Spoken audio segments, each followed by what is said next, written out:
Vous savez que, je dirais, le monde, et serait particulièrement l'Europe. L'Europe sans l'Afrique n'est plus rien.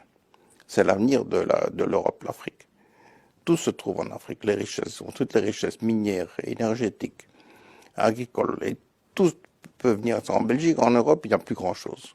On fait croire qu'on va aider les pays pauvres alors que c'est par eux que la richesse existe. Comprenez bien que si demain on arrête définitivement d'exploiter ces pays et les habitants, ils s'en sortiraient bien mieux, c'est évident. Mais qui sommes-nous, nous les Occidentaux, pour ravager des territoires entiers, au mépris des exigences écologiques, sanitaires et humaines? Qui sommes-nous pour exploiter en toute impunité des pays entiers, sans nous acquitter évidemment de l'impôt local, et en nous enrichissant impunément des richesses des autres? Comprenez alors combien cette attitude génère de la colère chez ceux qui sont les victimes de cette exploitation sans nom. Comprenez que nous ne sommes pas les gentils petits Français exemplaires et vierges de toute agression dans ce bas monde. Comprenez alors que l'immigration en Europe est le résultat de la violence d'un système qui n'hésite pas à plonger les peuples dans la misère, si c'est pour développer ses profits. Arrêtez de saigner l'Afrique.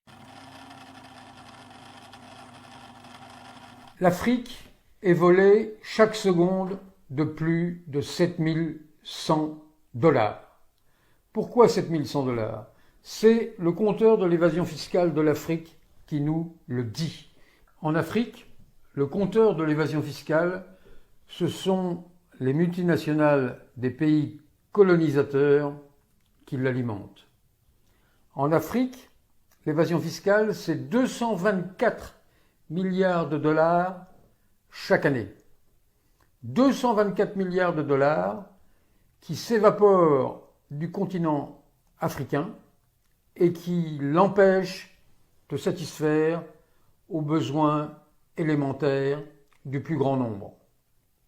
Le travail des organisateurs de l'évasion fiscale et de leurs clients est évidemment grandement facilité par les institutions financières internationales qui délèguent des cohortes de fonctionnaires, ces nouveaux missionnaires qui n'ont de cesse que d'appliquer les fameux 10 commandements de Washington, les 10 commandements de la doxa néolibérale, et qui n'hésitent pas à faire appliquer aux pays en développement ce que l'on appelle dans leur jargon des plans d'ajustement structurel, les fameux PASS, qui sont en fait des machines à aller à l'encontre de l'intérêt, des intérêts de l'immense majorité de la population.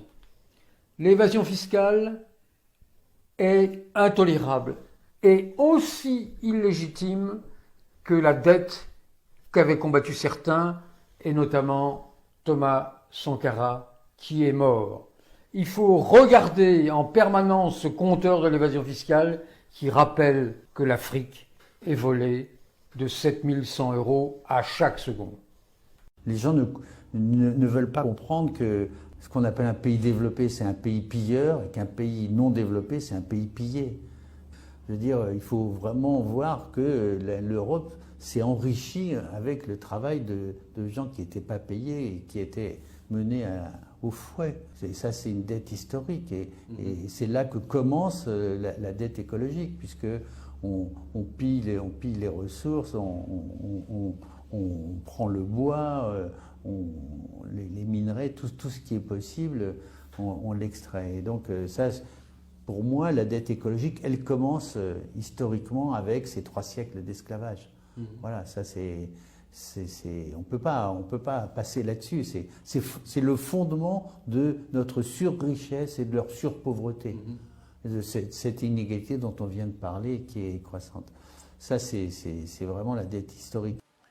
Ce qui signifie clairement, et même très clairement, que l'Afrique doit rester à jamais dans le sous-développement ou le quasi-développement afin d'assurer le développement de l'Occident en fournissant presque gratuitement toutes les matières premières dont l'Occident a absolument besoin pour son développement, son progrès, sa puissance, son bonheur.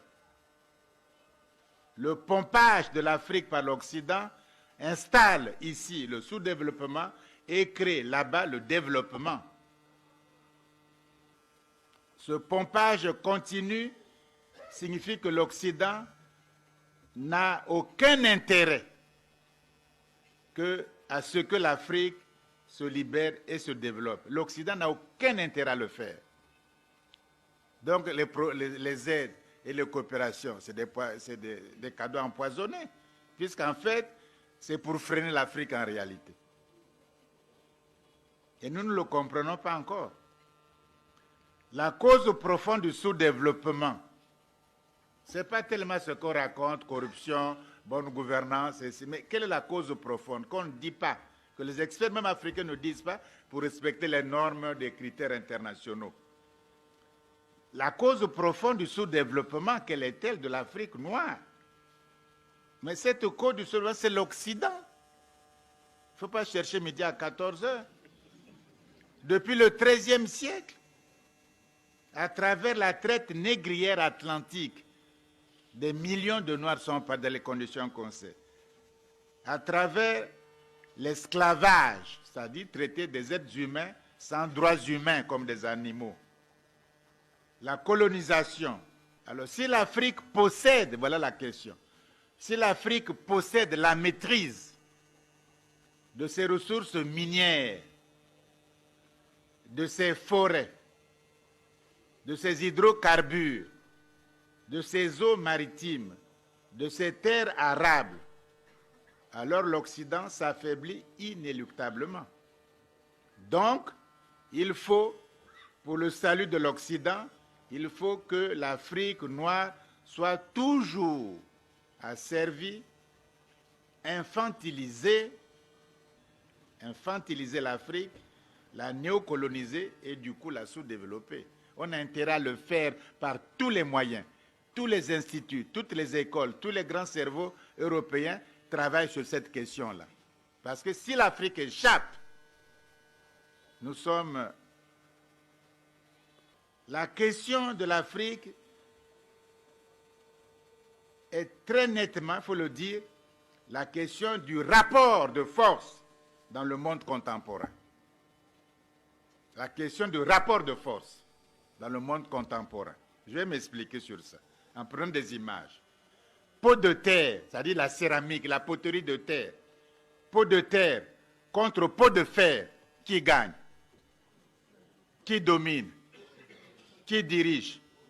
Qui fait la loi? C'est tout. On nous parle de l'émergence, mais c'est quoi l'émergence? L'émergence, si souhaitée, si proclamée, c'est devenir simplement pot de fer. C'est tout, c'est pas autre chose. Tant que l'autre ne respecte pas votre dignité, vous n'êtes que pot de terre. Même s'il loge dans vos hôtels, il vous remercie, etc. Mais il vous prend pour un pot de terre. Même si vous lui ferez du champagne, le banquet, il vous prend toujours pour pot de terre. Car les faibles, ceux qui sont, je prends l'image de pot de terre, les faibles, les pauvres, les fragiles, les timides, les balkanisés, on attend quoi? Les balkanisés ne sont qu'au pot de terre. Donc la question de l'Afrique n'est pas encore une fois le développement, mais la création d'une puissance politique africaine. C'est ça, c'est tout. La création d'une puissance politique africaine à l'échelle continentale. Tout le reste trouvera sans délai des solutions convenables. Tout le reste. L'industrialisation, le développement, les routes, tout le reste trouvera. Il faut des États-nations africains locomotives. Parce qu'il faut qu'il y ait ceux qui amènent le train aussi. Il faut des États africains, nations à l'heure actuelle, des États-nations africains, même si tout le monde, nous sommes tous des pots de terre, mais il faut quand même que certains soient des locomotives, c'est-à-dire des leaders. Une nouvelle conscience africaine est par conséquent appelée à l'existence. Il faut faire avec de nouveaux schémas intellectuels, de nouveaux logiciels intellectuels ou mentaux. Une nouvelle conscience africaine doit venir à l'existence. Cette nouvelle conscience africaine, devant les nouvelles exigences de vie et de survie, il est question de la survie, c'est l'œuvre de toutes les forces vives africaines.